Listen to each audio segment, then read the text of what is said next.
This is exactly right.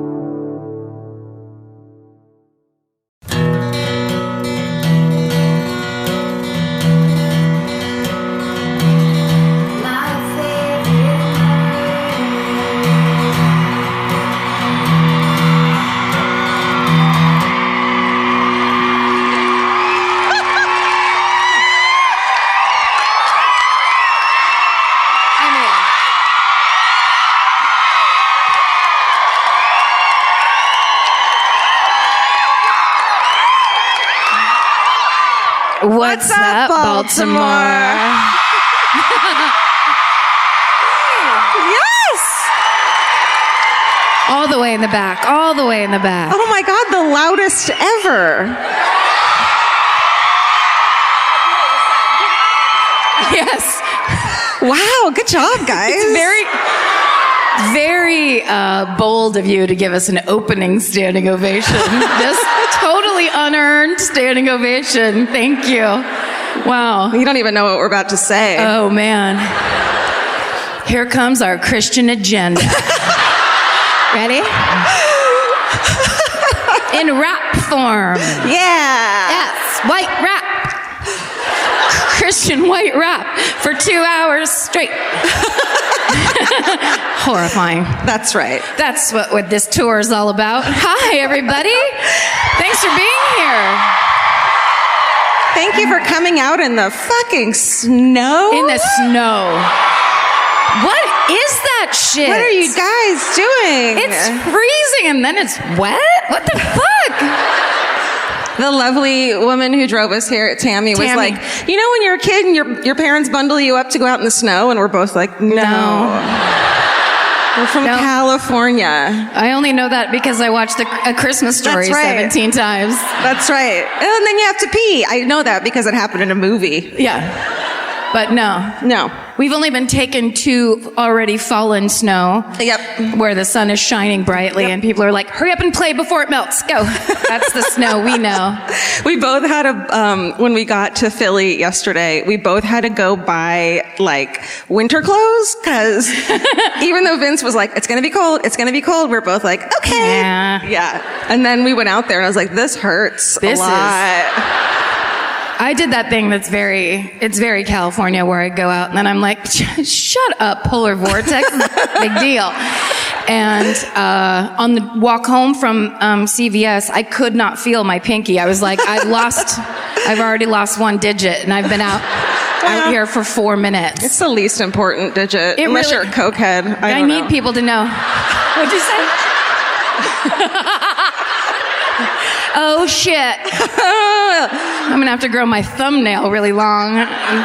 Do it all backwards and weird. No more tea parties. You'll never be a proper lady again. Nope. Well, fuck it. Hey, this is a different dress from last night. That's right, I changed it. Oh, cool. I just noticed. Thank you. And you know why? The other one didn't have pockets. That's right. Thank you so much. Thank you. Oh! Whoa!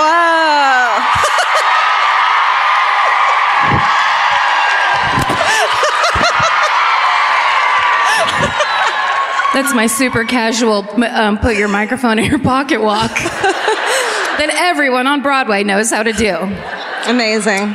How about your dress, Georgia? So this is my new thing. And remember last tour at the end, I was like, I'm going to wear whatever I want now. And you were like, you should buy a dress on every weekend and wear it. Yes. I was like, that seems hard. And then I did it. I bought this. I did yesterday.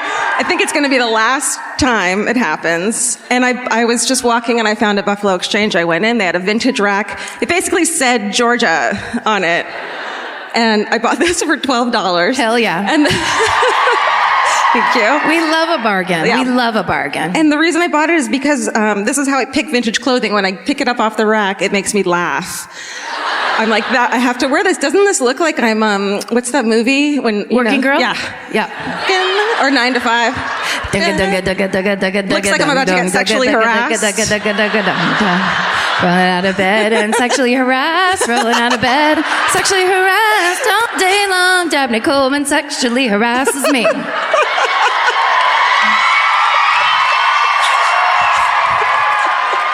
Don't tell Dolly I sang it like that. No. She'd be so mad. And you can tell I didn't plan on wearing it because I would never normally wear silver and gold together. But I had a different dress I was going to wear, so fuck it. Here's what we do. Yeah. We're going to get some spray paint. We're going to spray paint that belt buckle. The whole dress? Yep. Great. You stay in it. We'll put a washcloth in your mouth. We're going to spray that thing down. This is life on the road. Oh, this is the podcast My Favorite Murder, That's right. by the way. Thank you.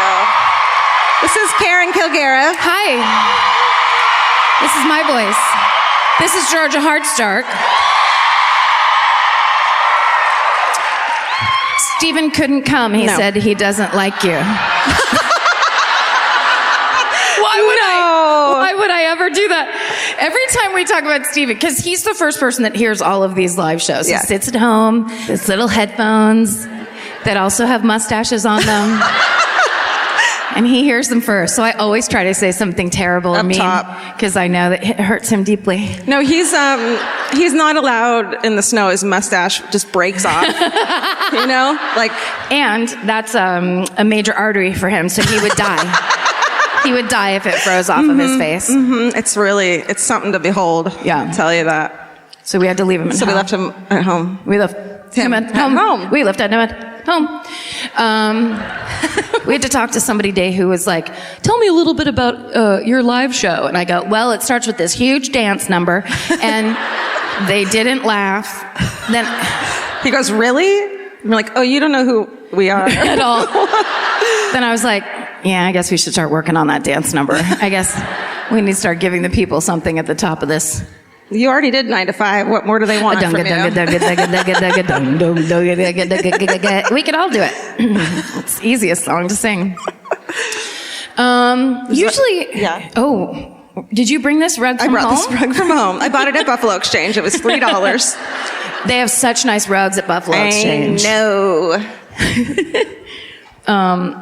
No, I was going to say we don't have a ton of anecdotes for you here because we thought we were going to die in the car ride here. Mm-hmm. We drove up from Philly. It's so fucking frightening when you turn. So Vince is like the chillest dude ever. He's my husband. I can tell when he's not chilling out. Thank you. And our tour manager. Yes. That's why he's in this story. So he's driving here, and he grew up in Michigan, so snow shouldn't faze him. And he is fucking leaning over the hand. He's leaning forward. I called them the handlebars. He's leaning over. It's a bike, okay? We were all all- in a tandem bike. All on Vince's 10-speed. Yeah. It's cute. He was so determined, and I was, how you doing, baby? Do you need anything? Do you want me? You know, and I'm just freaking out myself. Yeah. It was fine. I think I looked down the entire time because I was just like, I feel like I don't understand how, like, that idea that you could just hit an ice patch and go spinning away into infinity. It's like the scariest shit. Dude. It's nuts. You guys know that there's places that don't snow, right? Yeah. The roads never have ice or salt on them at all. Just. I asked him when we were walking in Philly, so is that salt? I thought it was snow. Who's littering? Who's throwing all these things? Melting. Is it rice? By the way, we have an in the FBI. What? Vince's niece, Erin, is in I have a fucking niece in the FBI, I found out recently. We're clear. Let's get out of here. Cut to her, and she's running the Clarice Starling, climbing a fence, climbing up a rope, gray sweatsuit. Is that what she's like? Sexual harassment. Sexual harassment. Folks like me in Silence of the Lambs. Terrible. That's right. That's what she did. Should we sit down? I guess we should. Okay. Looks like it. Yeah. Ooh. Wow. Gorgeous. It's like chocolate and peanut butter. This absolutely looks like someone went back in a time machine to IBM headquarters in 1980. They're like, we'll have 2 of your highest chairs, please. Okay, so now commences for the next, 60 Minutes, me awkwardly trying to sit and hold and look casual with a That's all I microphone do in my on hand. these things. There it is. What's your... It's very weird. Someday we'll have bespoke chairs, but until then... that are built to our bodies. That's when I would stop listening if I were you. Please stop supporting us when we start building bespoke chairs for live shows. We've gone too far. I beg you. We won't know. We won't be able to call it ourselves. You have to be the ones. Yeah. It's this tricky little spot. It's an odd position to be in. Do you want to tell them about the podcast casually? Also, my $12 dress doesn't sit well. This might be why whoever owned it before me got rid of it. Because it kept riding up. Look at this. Dunga, dunga, dunga, dunga, dunga. Yeah, that's a lot of material in just a spot that helps nothing. It feels like a jellyfish is living in my dress. That's dangerous. Well, I could just pee on it at any moment, though, if I needed to. That's a jellyfish, right? Yeah. Oh, also, I'm not wearing my Spanx tonight because they... Women's liberation! Imagine if we got paid the same. But it's because... I can't follow that up. No, what were you trying to say? It's because they smell like beef jerky. Like literally. For real? So we went, Vince and I found a beef jerky store. What flavor? All of them. Teriyaki? Yes. No. We found a beef jerky store. Oh. We bought a ton of beef jerky. I'm not fucking just saying that. Like, I stink. Oh. And I accidentally put my tights, they smell too, but I needed to wear them, in the same bag as the beef jerky. Oh. I honestly thought you were like, I might have a medical condition. I'm starting to emit the smell of beef jerky through my pores. Jerky Spanx.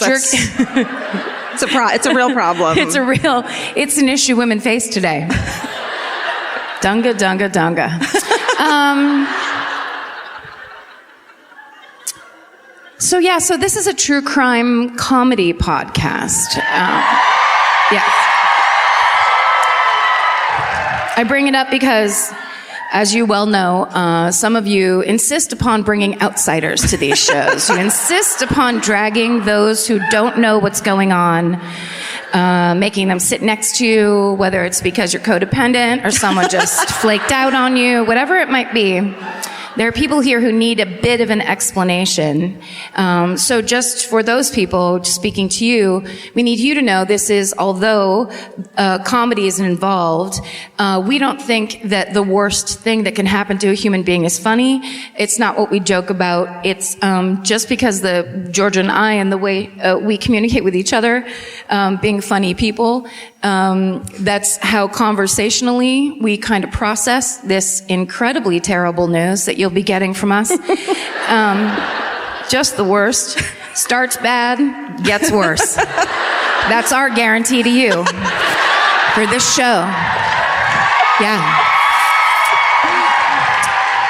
So anyway, all of this is just to say that if you listen to the podcast, you know that we have the benefit of your doubt because you've heard the way we talk about this and you understand the way we do it.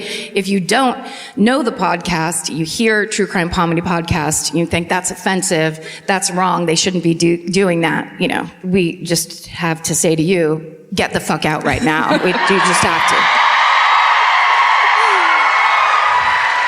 to. It's very simple. It's, you're either in or you're out. That's all there is to it with this fucking thing. And we fucking get it if you're out, you know? Yeah. Like, shit, man. We're out too. Yeah. Believe us. I cannot fall asleep without a thing first, you know, pill form of some sort. So I get it. I love that somebody in the audience right now just be like, oh, permission to take my pills. Here I go. Zan, next. With America's #1 meal kit, HelloFresh, you'll get easy, seasonal recipes and pre-measured ingredients delivered right to your door. All you have to do is cook and enjoy. HelloFresh makes cooking delicious meals at home a reality. From step-by-step recipes to pre-measured ingredients, you'll have everything you need to get a wow-worthy dinner on the table in about 30 minutes. Say goodbye to endless grocery store trips and takeout. HelloFresh has you covered. There's something for everyone, from family recipes to calorie smart and vegetarian, and fun menu series like Hall of Fame and craft burgers. HelloFresh has more 5-star recipes than any other meal kit, so you'll know you're getting something incredible. HelloFresh is flexible and it fits your lifestyle. Easily change your delivery days, food preferences, and skip a week whenever you need. Break out of your dinner rut and make deliciousness part of every week with HelloFresh. I love that even though HelloFresh is super easy and they make it really basic and like straightforward, you still feel like you're cooking this like incredible home cooked dinner. And that makes me feel good about myself. And that instead of just ordering takeout, I'm actually making something and preparing something at home, and that just, it feels good. So for $80 off your first month of HelloFresh, go to HelloFresh.com/murder80 and enter murder80. It's like receiving 8 meals for free only at HelloFresh.com/murder80, promo code murder80. Go buy. I go first? You do. Okay.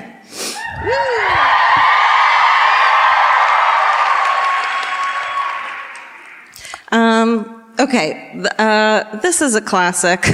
This is, what? I'm going to do the murder of Carolyn Wasilewski, aka the Crybaby, what the Crybaby movie was based off of. Oh. Written by and everything by your friend John Waters. Yay! Hey! He's here no, he's not. Wouldn't that be amazing? Don't. I bet he'd come. I would be so excited. My favorite scene in any movie ever, and now I can't remember which movie it is, but it's the one where Divine dances down the fucking street to the camera. Female Trouble, thank you. So sorry. My apologies. I'm not a total Waters head, as some people are, but it truly is. When I was watching that movie with my friends, that scene started and I laughed so loud and so hard because it's Divine just dancing like to the song down the street, but she's looking out toward, so I think what I heard was the behind the scenes of John Waters. He was in a car with the camera and they were like, okay, ready, action, and then just did it. And everybody in the shot didn't know they were going to be in a movie. I don't know if they got permission slips from anybody. Doubt it. It was just her fucking jamming down the street. And if you haven't seen it, please do yourself the favor. Look up Female Trouble dance scene. It's the best, it's the most joyous, beautiful thing I've ever seen. And now let's talk about murder. That'll be a little something for after when you need to pick me up after this shit. Palate cleanser. Okay. So, Carolyn Loretta Wasilewski, she was born on June 12th, 1940 in nowhere else but Baltimore, Maryland. Yes. She's the eldest of 7 children. Shit. Which that's gotta be rough, right? Well, because if you're the girl and you're the oldest of 7, like my dad had 8 brothers and sisters. Oy. My Aunt Teresa was the oldest, and you're like the second, you're junior mom. Yeah, they buy you. They have you. So you take care of the other ones they eventually have. That's right. Right? Yeah. So that was her. And she, her family lives in Morrell Park, and she's a freshman. Morrell Park? Morrell Park. That's what I didn't say. No, I was asking. I wasn't correcting I think you're right. Okay. I wish you would. She's a freshman at Southern High School, and so she was a nice girl. She was really smart, book smart, and everything. But she fell in with a bad crowd because around this time, in the early 50s, in the early 50s, these like rebel without a cause greasers started getting like fucking big, just like you saw in Crybaby with the pompadour. They were the Fonz, but before the Fonz was the Fonz. But they were like the Fonz, but not a middle-aged Jewish man in Hollywood, which is what the Fonz actually was. That's right. Yeah. So she was like, these people look like they're having fun. I'm going to join them. And she wasn't wrong. So the local rebel gang, just like in Crybaby, which John Waters took from, they're called the Drapes. Which is cool. And the girls are known as the Drapettes. So, her nickname with them was Peaches. And awesome. It's mostly teens, although she was kind of dating a 22-year-old. Guess how old she is here? I know. I said guess. Also, she was talking to me. Oh, we're real close to this thing. Close. Jesus Okay. Christ.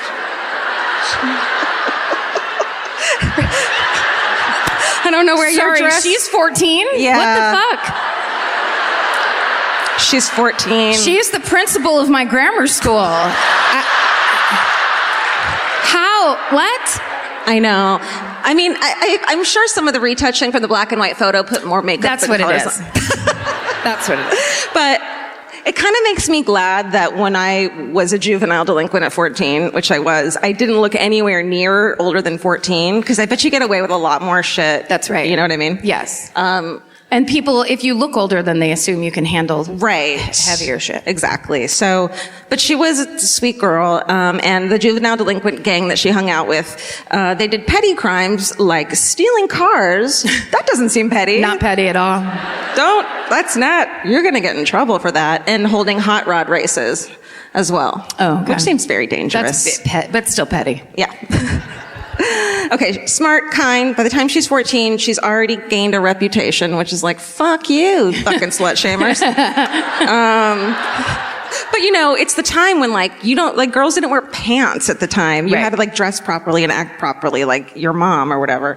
But sometimes she'd leave home for a couple days, but she always came home and, apologized to her parents. But she's also feisty and she's looking for excitement. And since she looks so much older, people mistook her for being in her 20s or 30s sometimes. Yeah. Which, fuck, man. Yeah. They're like, Me can too. you fill out this insurance form?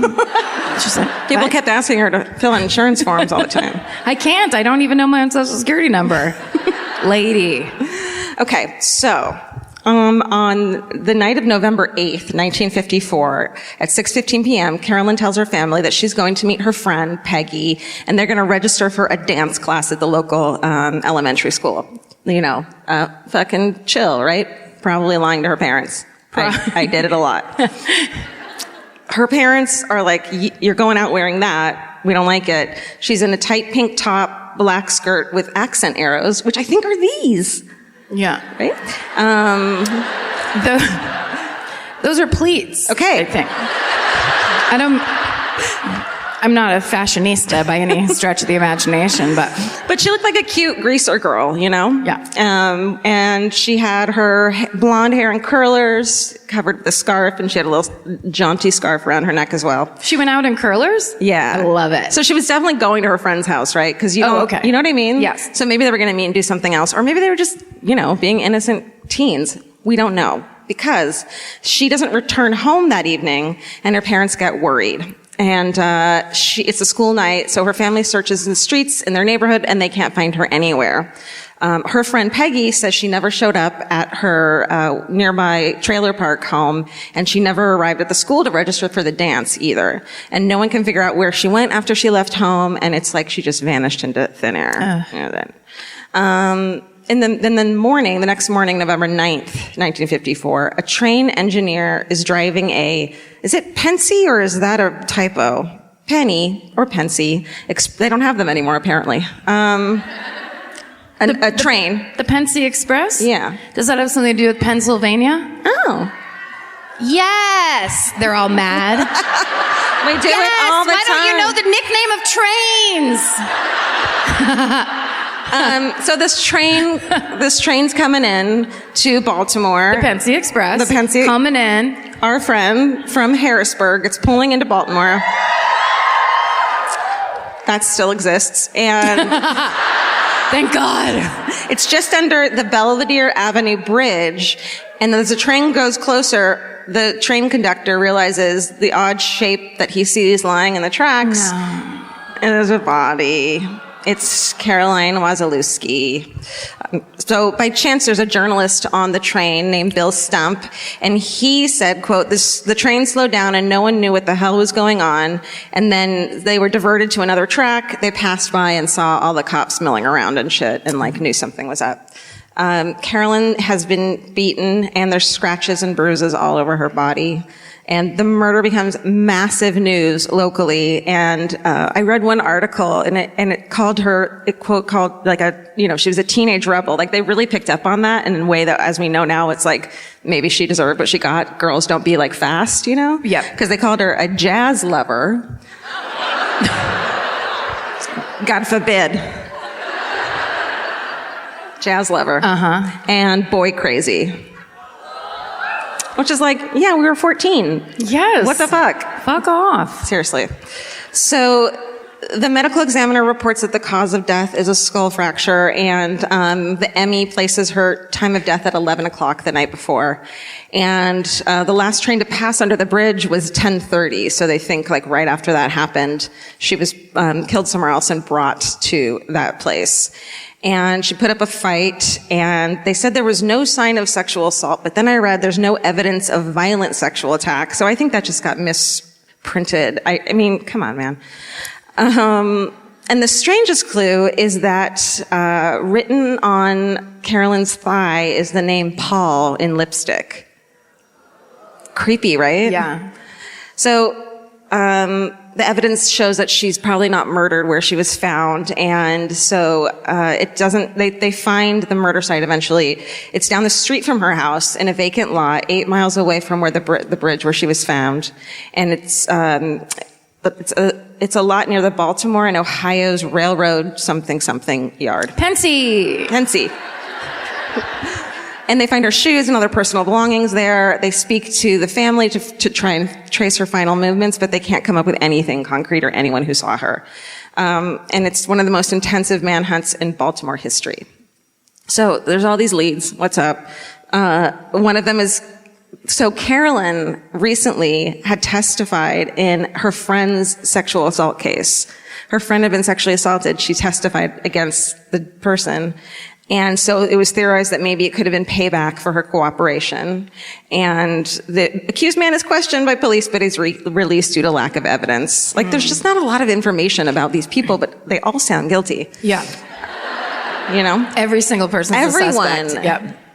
Another major suspect is a dude known as Ralph Garrett. He had been missing since he drove his wife to work that Monday morning, the same day Carolyn had disappeared. He lives close to Carolyn, and witnesses claim they saw the two of them together that night. And witnesses also said they saw a two-tone car near where her body was found, and this dude, Ralph, drives a similar car. So they can't find him anywhere, and then his car is found abandoned in a nearby town the day after Carolyn's body was discovered. And then the next day, his body is discovered on the railroad tracks near where Carolyn had been placed. He's fucking hanging from a belt from a brake wheel on top of a gondola car. Holy shit. He fucking killed himself right by where her body was found and abandoned his car in another town. Okay. See, everyone's guilty. Yes. There's a lot going on. Yes. Let's see. They check the car to see if the tires match the tires at the scene of the crime. And we can't find anything that says if they are or not. So that's good. And neighbors described him as a steady, decent guy. So the cops were like, can't be him. Oh. Right? So his wife, though, everyone was like, well, why did he kill himself right there? And his wife said that her husband had been depressed since the week before, which he annually had this depression at the same time where his mom died every year. So she said that's why it happened, I swear. And so he's ruled out as a suspect. I don't think so. Over the next few months, 300 people are brought in for questioning, including a bunch of Carolyn's drape friends. And this dude, Rocky, is a 22-year-old guy who was dating her, and he gets brought in for questioning for several hours.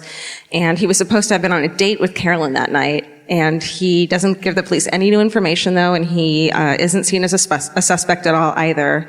And after questioning 300 people, they don't find any promising leads, and the case eventually goes cold. Wow. Yeah. So Carolyn's funeral is super popular, and the newspaper writes, although Carolyn had gained a reputation for living beyond her tender years, the last rites were those for a little girl. Oh. And she, Because she was a little girl. yeah, guys, even though she listened to jazz every once in a while. Yeah. Fucking. Truly. And here's her drape friends were the pallbearers. Isn't that a crazy thought? So sad. So sad. And she was buried next to the grave of her grandfather. And yeah, okay. So meanwhile, a kid from an upper middle class Catholic family in suburban Baltimore named John Waters. Okay. Sorry. Side note, Sidebar Nation. My favorite GIF in the world. Both of my two favorite things in the world are John Waters related, and yet I don't know the name of his films offhand. Anyhow, there's a GIF where it's this picture, and then slowly a little pencil comes in and just puts a pencil-thin mustache. It's the best. And the second it's there, it looks exactly like him right today. I see it. It's so funny. Oh, I should have found that one. And then, so he became obsessed he was from God damn it. Where do I point this? Just everywhere. Okay, it's not working. So he becomes obsessed with drapes and the drape culture, and it has a huge impact on him. He grows up fascinated by these kids he sees out in Baltimore. He's obsessed with them, and he never forgets Carolyn, and he read all about her. He said it was this is what happens to girls who hang out with drapes. And he saw the whole deal as a class issue. Because, she was in the lower class, he was in the upper class, he didn't fucking get it.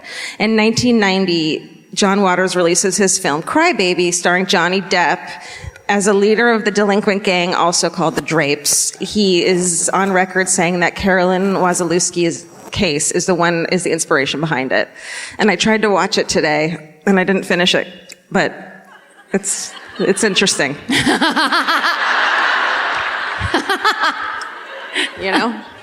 I mean, I just can't get over Tracy Lords and what a hottie she is. Yeah, she is. What the fuck? How do you look like that? So, oh no!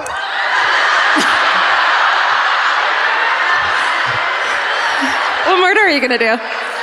I just want to, before I start my murder, I want to talk about history a little bit. It's a civics issue. Oh man! I just fucked that up. Steven! You need to make it harder. Steven. For me to do that. Why did you do that, Steven? So, Carolyn Wasilewski, the killer has never been caught, but the case has never gone away. People are still fascinated by it to this day. Though, more than 60 years have passed since her murder, the death is one of Baltimore's most famous and legendary unsolved murders, and that is the murder of Carolyn Wasilewski. Wow. So do you believe that the guy that killed himself and was at the railroad tracks is the person who did it? Yeah. You do? But why Paul? Why was the name Paul written in lipstick? I don't know. Yeah. It's so weird. Maybe she did that herself because there was someone named Paul she liked. Yeah. know? And she was just messing around with her friend. Yeah. No, it's really sad. Well, you know who else is sad? Abraham Lincoln.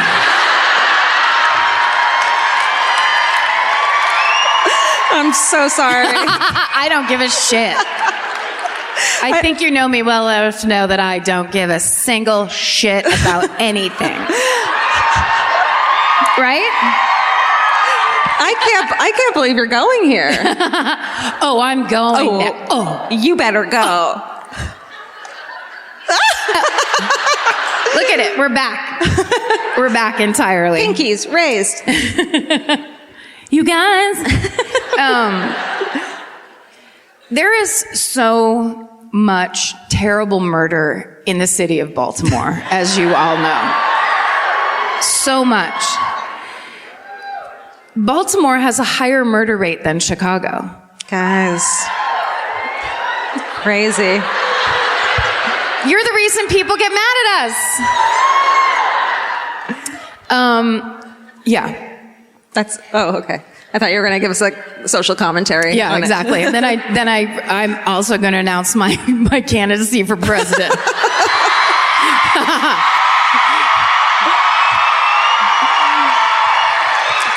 I know two things. Baltimore has a higher murder rate than Chicago, and that Lincoln is sad.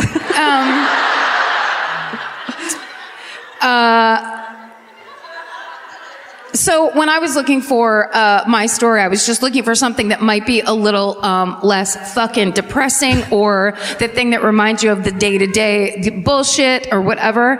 And then I stumbled upon the Baltimore plot to assassinate Abraham Lincoln. Do you know about this? Baltimore came together. Scheming. As a fucking city. And we were like, he's going down. It's pretty amazing. Now, here's my disclaimer that I need to say before I start this story. I am the last person who should be telling you the story. When I was in 5th grade, I went to public school where we studied the presidents in 6th grade.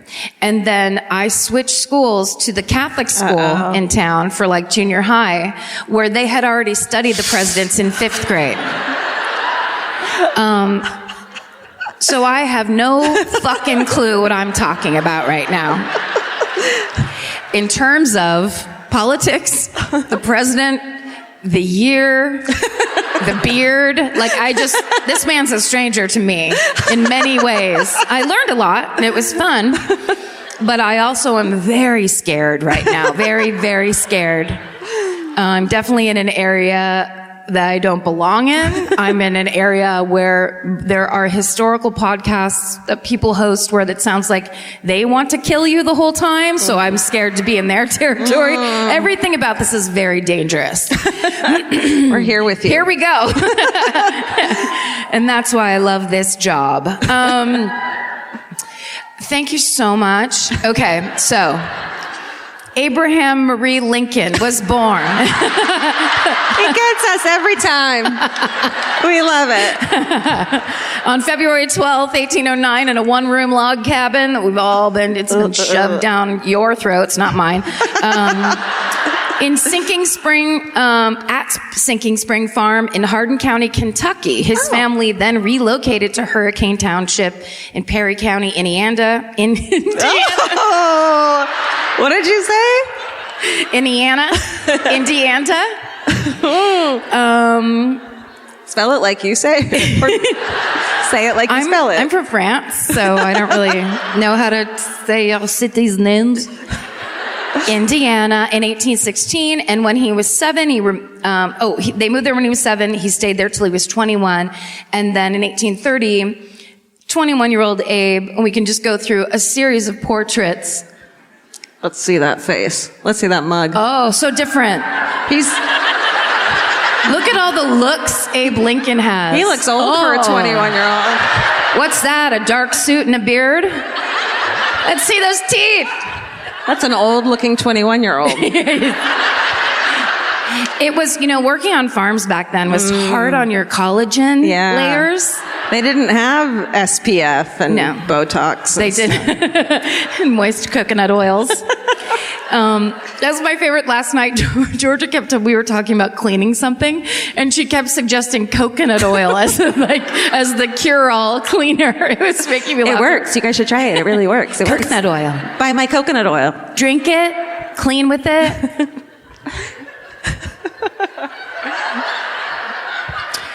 When he's 21, he moves to Illinois. Sure.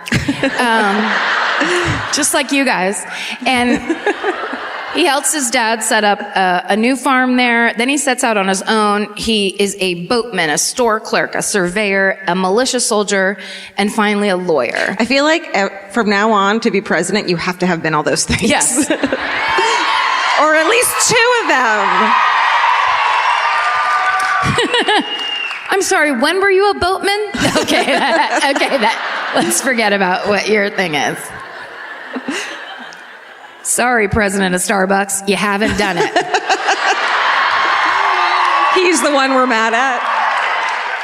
No billionaires allowed. Okay, so in 1834, he's elected to the Illinois legislature, serves for about 10 years. In 1846, he's elected to the U.S. House of Representatives. He is a member of the Whig Party.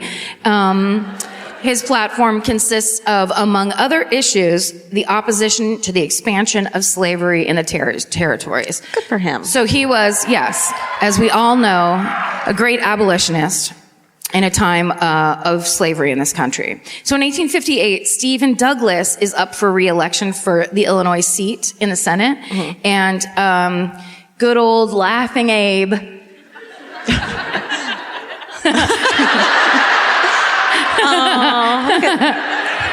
Bright ray of sunshine. You simply can't find one with teeth. You can't. I challenge you to do it. So he's pissed because Stephen Douglas is, he's very pro-slavery. He's all about that rhetoric, and Lincoln is strongly opposed to his political views. So he decides to run against him. He wins the Senate popular vote, but he loses the election. I'm with her. Seems not right. Yeah. Seems fucking wrong. Seems like a bad system. Yeah. Seems like it's what, 1836, so they'll fix it by in the next 100. Don't worry. Yeah. Okay. Don't worry. Oh God. What's going on, you guys? We laugh so we don't cry. That's right. But here's the thing. He ran such a strong race that all the Republicans at the time now see him as a viable option for presidency. So, of course, they ask him to do it. He's hesitant at first because he's all like, oh, I'm from a farm and 100 feet tall or whatever. And they're like, just fucking do it. Just do it. People love to listen to tall men talking. He's like, flatter me a little more. I don't think I can. Please. I think I'm busy. Wouldn't that be funny if Lincoln was super coy and he was kind of a tease? It's been lost to history.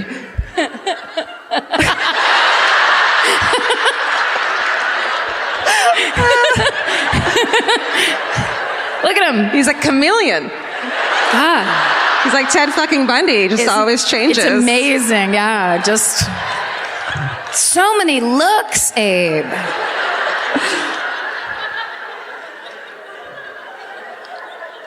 So, after gaining even more popularity from his 1860 Cooper Union speech in New York City, oh sure, Abe Lincoln receives the official endorsement, right? That I mean, one. I'm saying these words. I have no idea what they mean. I'm very slowly starting to understand what people are like. I love to learn. I'm like, you know what? I might get around to some learning. It seems like it would be a good idea for me.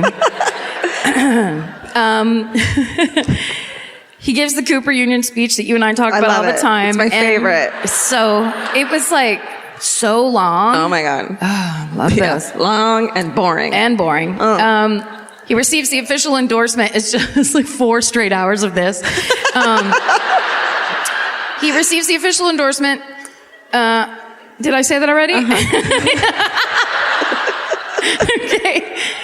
Okay, so here we go. Let's cut to the action. At around 2 a.m. on November 6, 1860, Abraham Lincoln receives word he has won the presidency of the United States. Woo, woo. Sure.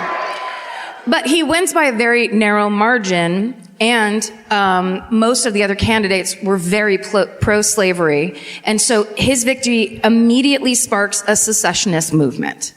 So he decides what he's going to do is take a 13-day whistle-stop train trip from Illinois to D.C. So that along the way, in all the northern states where people are abolitionists, he can go and shake hands and calm people down and say it's all great and we're going to be fine. And then in the handful of cities that he could possibly pass through on this train that are below the Mason-Dixon line, he can go extend a hand of peace and say, hey, don't worry about it. Everything's going to be okay, but no more fucking slavery in this country. That's his plan. Yeah, right? And everything worked out fine. And it was fine. So, when the government offers him a military escort to go along with him on this train trip, he refuses, saying that he dislikes, quote, ostentatious display and empty pageantry. And security. Abe, it's a security detail. It's not Mardi Gras. Like, no one's gonna there will be no feather boas the entire time. But he's like, no, I'm a man of the people. Don't protect me. Great. But meanwhile, everyone's super worried because from the day he was elected, from the moment it was announced that he was elected, he starts getting this insane amount of mail, so much so that he has to hire a young Bavarian immigrant named John Nicolay to act as his secretary and help manage and respond to the correspondence. Steven! It's his Steven. It's, Nicolay, had kind of like a big bunch of hair on this side and a weird mustache. He loved cats. That he touched. History tells us. What if we're like, Steven, just tell us, are you a young Bavarian immigrant? Please, be honest. I want to see your papers. So, this poor guy, John Nicolay, is opening and reading these letters and finds an overwhelming amount of death threats. Great. Of course. Now, when Lincoln's warned about these death threats, he chalks them up to angry hyperbole because he's an optimist and he believes in the best of people. Fuck that shit. Jesus Christ. Never do that. You, of all people. So even though people are taking the time to write to him and say, I'm going to stab you, I'm going to shoot you, and I'm going to blow up that train, he's like, let's take this trip, everybody. Perfect. So there is a Philadelphia railway executive named Samuel Morse Felton, and it's essentially he's pissed at Lincoln because he knows the risk, and there's so many threats to blow up the train, and he's like, that's my train. Like, this is my living you're fucking with, and that you're being all bold, like, don't worry about it. And they're like, no, I'm super worried. So he believes there's a deep-laid conspiracy to capture Washington, destroy all avenues leading to it from the north, east, and west, and prevent the inauguration of Mr. Lincoln at the Capitol. So he hires Alan Pinkerton to come and investigate. So you've heard of the Pinkerton Detective Agency. But mixed feelings. We don't remember this part. Maybe not. Class. Is he good? This part of the story. Yeah. They're very famous, but there's some problems, but not in this story. So let's not worry about it right now.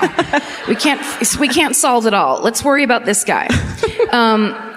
So Samuel Felton hires Alan Pinkerton, and he's like, I really need you to make sure that the president isn't killed and nothing happens to my precious, precious train. He loved trains. He loved trains. And he loved to lay on his belly and watch them go by. Alan Pinkerton's a Scottish immigrant who had once been a barrel maker in a village, also in Illinois. But he did some vigilante work helping neighbors catch a ring of counterfeiters. And so then he... You gotta fix that. That's a nightmare. That's a nightmare for her. Or is it? I'm so sorry. You basically outed yourself as a scream sneezer at the place where we're all so sensitized to it. There's nothing she could do. She had to do it. She could not sneeze. Are you leaving? Bye. Not everyone can handle this. Tissue? You're going to miss a great bunch of history. It's so fascinating. Okay. So Alan Pinkerton, he actually was the first official detective in the city of Chicago. Then he opens his own agency. Chicago. Pinkerton jumps at the chance to help the president and the train. So as this time is passing, more southern states are threatening to secede from the Union or choosing to secede from the Union. And Maryland is becoming increasingly divided. And anti-Northern sentiments seem to be winning the fight. So it's a major concern because virtually every route that Lincoln could possibly take to Washington, D.C. has to run through Baltimore. It just has to. You're an inevitability. I just see that cartoon train, screeching through. Right through. And at the time, Baltimore was the nation's fourth largest city. It had more than 200,000 residents, and that's twice as many as Chicago. Chicago's never going to let us come back. I know. They're like, going back to Chicago, oh yeah, I went to the Baltimore show. They're talking shit about us. The entire time. Then they attacked a scream sneezer. It was fucked up. They fucked up. So, Alan Pinkerton decides to go full on. Oh, hold on. Oh, man. There he is. Can we stop it with this look? Isn't he gorgeous? Oh, those blue eyes. He looks so bored. I bet you. I bet his beard smells like beef jerky. Oh. Don't you think? Yeah. Kind of hot.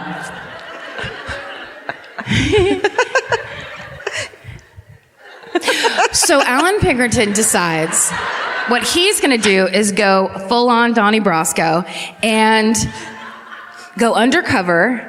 He enlists his top agents, and including a new recruit named Harry Davies, and 5 weeks before the inauguration, they all travel to Baltimore to scope it out. And what they do is Pinkerton gets a room at a boarding house near the Camden Street train station, and so gorgeous, and he poses as a Southern stockbroker named John H. Hutchinson, and so that allows him access into Baltimore's basically business circle with all the moneyed people. Then Harry Davies takes on the identity of an extreme anti-union man, and he starts letting people know, hanging out, letting people know that he is willing to contribute financially to any endeavors that will benefit the South. He's like, hey, I like slavery. I like slavery. Yeah, that's right.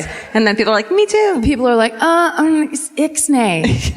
We talk about it secretly. Okay. Well, what happens is they both hear endless anti-union rhetoric from nearly everyone they meet. So Lincoln announces that he's going to travel to D.C. on what they call an open and public manner. So he'll be stopping frequently along the way to greet the public, and the itinerary of this whistle-stop train tour will be made public. Great. So now all the shooters and stabbers and letter writers know exactly where he'll be every day, every hour of the day. Mm-hmm. So everyone's like, why are you doing this? Is this what your whole presidency is going to be like? He made it as... Did someone fall out of the balcony? We're skipping ahead to the real assassination.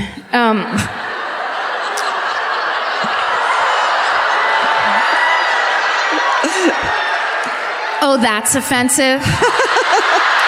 Please, don't even. I know you. Okay, so he's like, whistle stop train trip, make it as unsafe as possible. Everybody, let's get on board. Okay, so with the threat of Maryland's secession looming and with Baltimore being the only slaveholding city that's now on the journey, apart from Washington, D.C. itself, Pinkerton immediately goes into panic mode. And now, at this point, Lincoln is receiving daily death threats, including one threatening the death by spider-filled dumpling. Yes. That's a delicacy in some places. If you're a bird. Meanwhile, Harry Davies has befriended an anti-union man named Otis K. Hillard. And Hillard is a lieutenant in the civilian militia called the Palmetto Guards. So on the morning of Monday, February 11th, 1861, Lincoln packs up, boards his train, gets onto that first leg of the trip to D.C., and the next day, which is February 12th, Davies and Hillard are hanging out in Davies' room. Hillard asks Davies if he's seen an itinerary of Lincoln's journey and tells him that he's figured out a way to seamlessly track the progress and location of Lincoln throughout the journey undetected. Google Maps. No? Waze? Otis Hillard invented Google Maps. No one gave him credit. They thought he was insane. He's the Waze guy. He's like, here's the thing. The train will show up, but then there'll be like a little thing that looks like a ghost that says, don't go this way. Everyone's like, okay, Otis, sounds good. Now, on the other side of town, where the rich bitches are, Pinkerton is in mid-conversation with a businessman named James H. Luckett, and that guy hints that there might be some trouble for Lincoln as he passes through Baltimore. So Pinkerton slips Luckett $25 and basically is like, I want to contribute to the efforts of whatever is being planned against him. The old $25 bill? Yep. Who's on that, do you think? At the time. President. Never mind. What other presidents were there? Tell me of the leaders of this country. Taft? Okay. See, Taft in a bathtub, kicking it on the 25.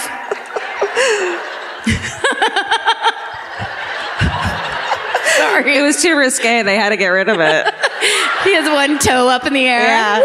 Oh, Pinky. Taft. Well, Pinky. Big fat Taft. That was his nickname. I've only heard gossip about Taft. I never heard the actual facts. Okay.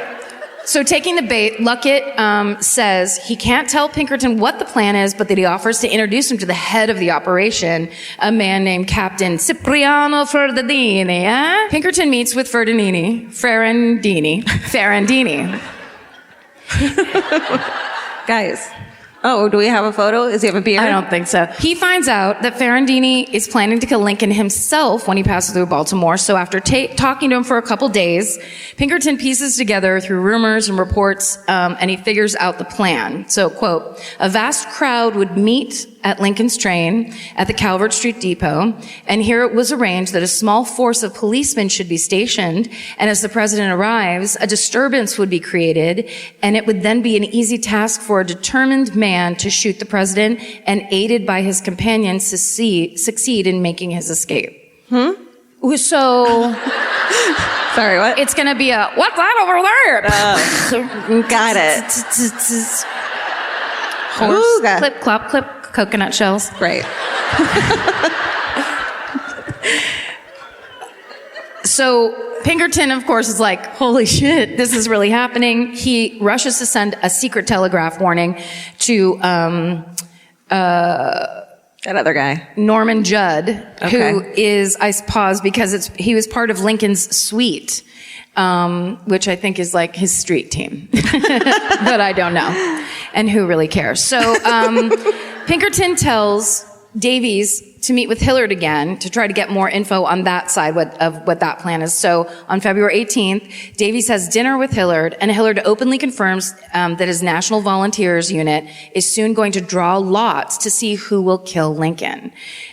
So Davies pretends he wants in, and Hillard agrees to take Davies with him to the meeting at which they're going to pick the killer. So now they're in. So that night, they go to a secessionist house with 20 other men, including Ferrandini, who's dressed in funeral blacks. And they basically they light candles, or I think it was all candles back then, right? But they light them. With a lighter? Yeah. The first Bic ever. Also, Otis Hillard invented that, and they're just like, dude, stop. You're acting nuts. They gather in a circle and hold candles, and Davies is forced to swear his allegiance to this group, and then they all draw folded ballot slips from a box to see who will be the killer. They keep the draws anonymous, nobody says anything, and then they all leave. And they first play truth or dare before they go. Sounds like a sleepover. There's a lot of kiss, and then people are like, stop it!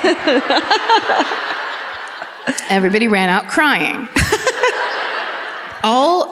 All Davies knows is that he didn't draw the bad ballot, and neither did Otis Hillard. Mm-hmm. So he rushes back to tell Pinkerton about this creepy meeting. And the kissing. And then he tells his mom. And So Pinkerton knows now this is happening. We have to act. So the morning of February 21st. Now it's been 3 weeks since Samuel Felton has hired Pinkerton. Only 3 weeks. Okay. So Pinkerton basically devises a plan to evade the attack by getting Lincoln's train to get to Baltimore early. So he books it up to Philly to pitch this idea to Lincoln.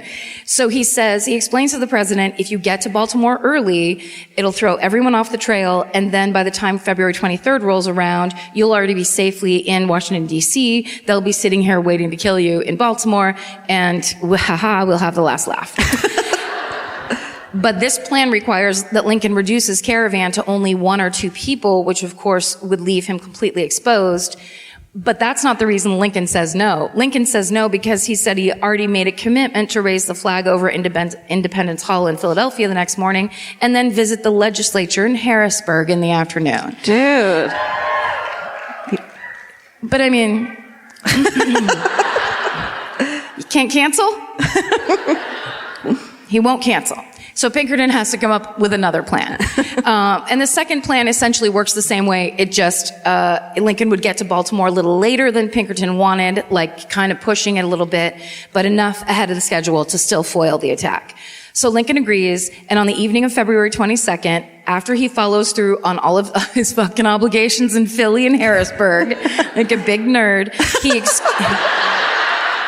he excuses himself from a dinner with several prominent Pennsylvanians, and he goes upstairs in the building that they're in, and he's given a beaver hat and a shawl to disguise himself. Ooh, that's the best disguise. Isn't that good? Because beaver hats don't attract attention at all. Beaver hat's on a, 6'5" man. Yep. Nobody would know. But then a nice light blue shawl that his grandmother crocheted. It's like, what's that trapper doing with my grandma's shawl? Leave him alone. Okay, so then he's disguised, and they whisk him off to the station where he boards a night train from Harrisburg back to Philly, and so he can catch the 11 p.m. train to Baltimore. But the problem is that the Harrisburg train might not arrive in Philly in time for him to board the 11 o'clock train. They're worried about the connection. Okay. So Pinkerton sets up a decoy. He creates an important package, which is just a box that's stuffed with old railroad reports and wrapped up in paper. Oh my God, is Abraham in the box yes. too? He becomes tiny somehow. Okay. And old railroad reports. And he gives it to Felton, and then Felton goes and tells the railway workers. So this is like the president of the company coming down and being like, you have to, this package is so important and you have to get it on the train. Basically, he creates the diversion. Everyone's focusing on this package. And they say they have to get it. Oh. And then I bring up Abe Lincoln's package. That's why he had the look on his face. I'm 10 years old. I'm so into history, I don't get sex jokes anymore. What a nerd. Breathless with historical facts. So Lincoln's on the train. He's on his way to Philly. The plan's in motion for him to get onto that 11 o'clock train. On a different railway than was announced on the public itinerary that they released, and arriving at a different Baltimore station that was initially announced. Tricky. So he would arrive in Baltimore in the dead of night. His sleeper car would then be unhitched from the train and drawn by horse to Camden Street Station. Right? Cool. And as cool as something can be in 61. And then they were going to couple it to a Washington, D.C. bound train. So to ensure everything went according to plan, Pinkerton actually hires a lineman to go cut the telegraph communication line between Harrisburg and Baltimore so that there was no way anyone could go and send a telegram that Lincoln was coming. Boop, boop, boop. The tall guy's coming. He's not smiling. But he seems to be having a good time. Ask him how he feels when he gets there. Okay, so here's the hitch. The train from Harrisburg, having orders to move quickly, gets to Philly early. They get there too soon. So the president is now at risk of being recognized by the other passengers at the station because he's not going to like stand around and like get but he's gum got or whatever. that great disguise on. The fucking beaver on his head. So What if he just said, okay. just a living beaver. Shh, shh. The plan. Go to sleep. Don't ruin the plan, Jerry. So to fix this, Pinkerton decides that Lincoln is the safest place he could be would be in a moving carriage. Because then the only people that will know he's in there are the people with him. He won't be spotted, whatever. So they go get a carriage, stick him in it in his disguise, and then they give the carriage driver insane directions. Like they give him all these really complicated directions. They're like, and you need to keep your eye out for this person, like on the road. Mm-hmm. So basically the driver is distracted. He drives around in circles for like an hour, and then the train comes. And then there's a rip in the time-space continuum. And a plane lands.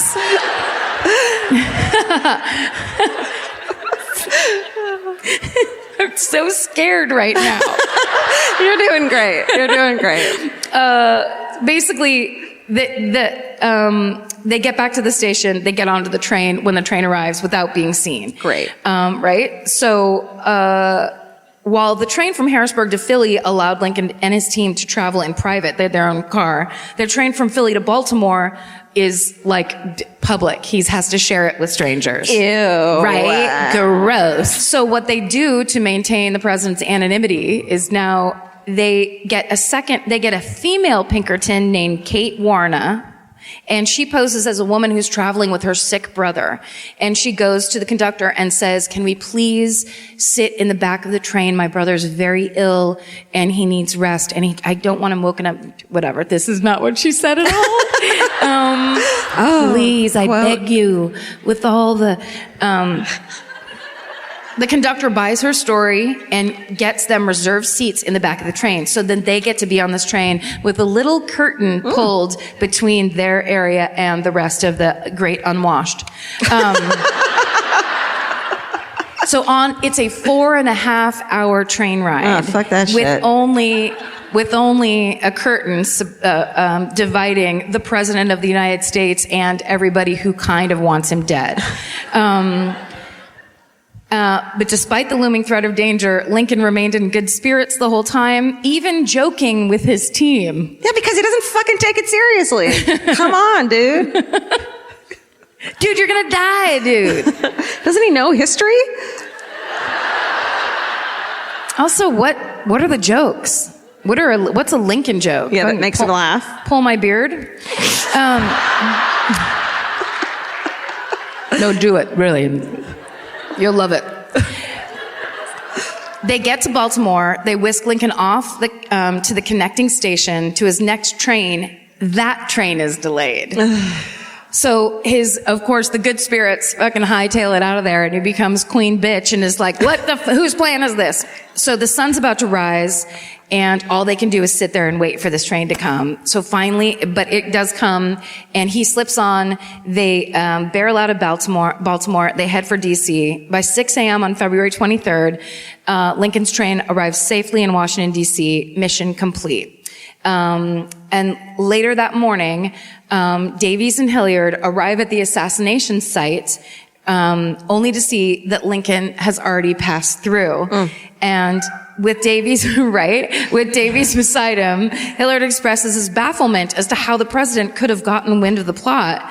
And that's when Davies, turned to the camera and says, dude, I have no idea. And then winks. Clicks his heels up in the air. Freeze frame. Credits roll. Oh, hold on. And so, as we all know, Abraham Lincoln was inaugurated that's an actual picture of his inauguration day. Wow. And here's the up close. Oh. Look at Mary Todd rocking that outfit. Yes. And that is the crazy story of the Baltimore plot to assassinate Abraham Lincoln. That was a wild ride. Can you believe our history? Can't believe it happened. Do we have time for a hometown murder?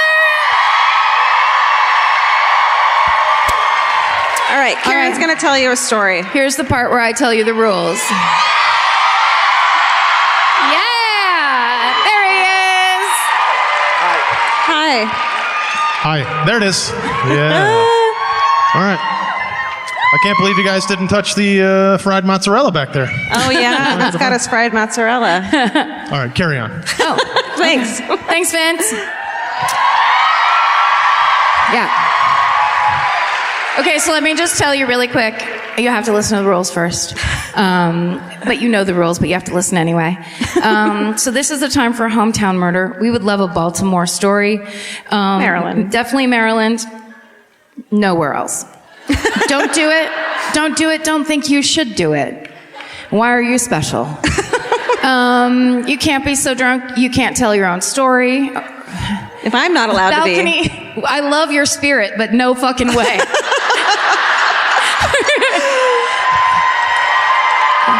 It's such a nice idea, but I mean, seriously, it's like tomorrow morning you show up at that side of the stage. Please have a beginning, middle, and end. That's the best way to tell any story. And anything else? Everyone hates you. Oh yeah, that's right. Keep it quick. Keep it quick because people hate you for getting picked. Okay. All right. Can I get the lights up a tiny bit? 3 sisters? We don't have 3 mics. That sounds like a nightmare. Yeah. Go over here. Oh, hi.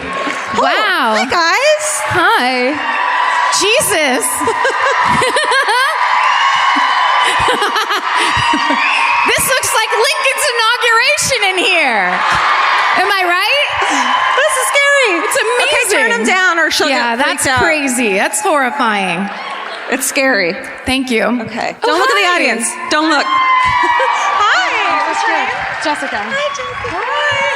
It's Jessica. Hi. Jessica. Hi. Nice to meet you. Here, come in the center.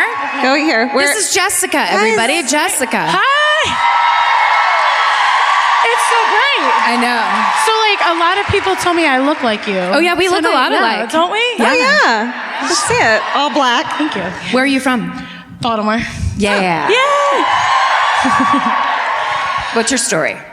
So I'm going to tell a story. It's not my technical hometown, but it's my college town, UMBC. Yeah! Go Retrievers. Go. What? Really? Yes. The Golden Retrievers. What?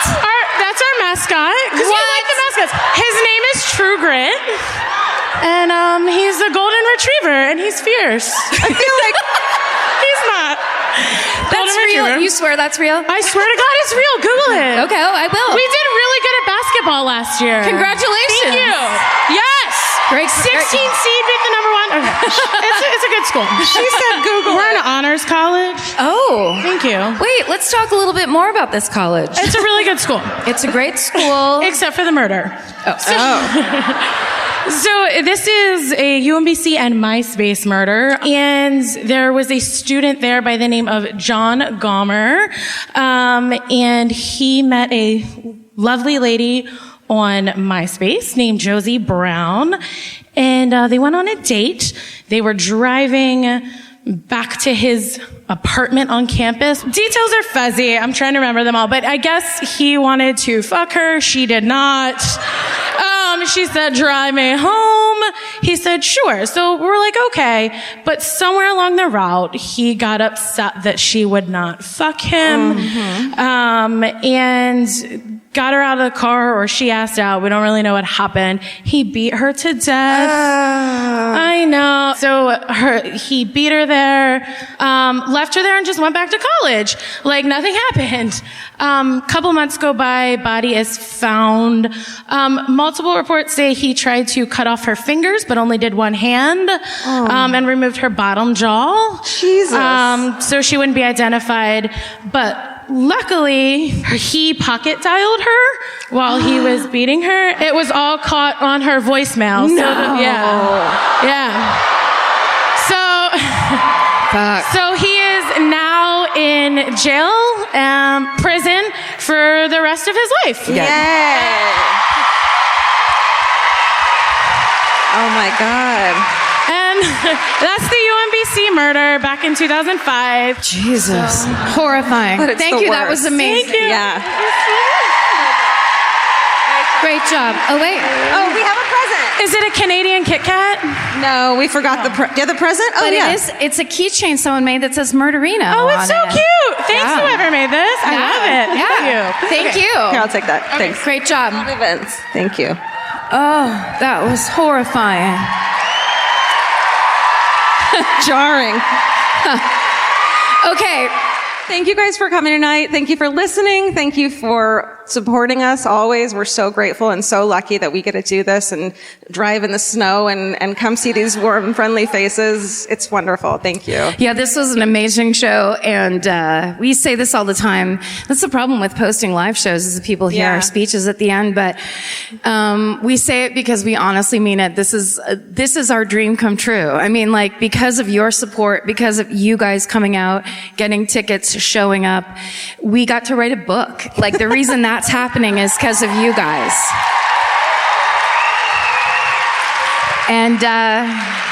And so we're so excited that we get to do it with you. Yeah. So thank you so much for being with us throughout this fucking insane situation that we are in. And thanks for coming out. And do us a favor and stay sexy. And Bye, Baltimore. Thank you.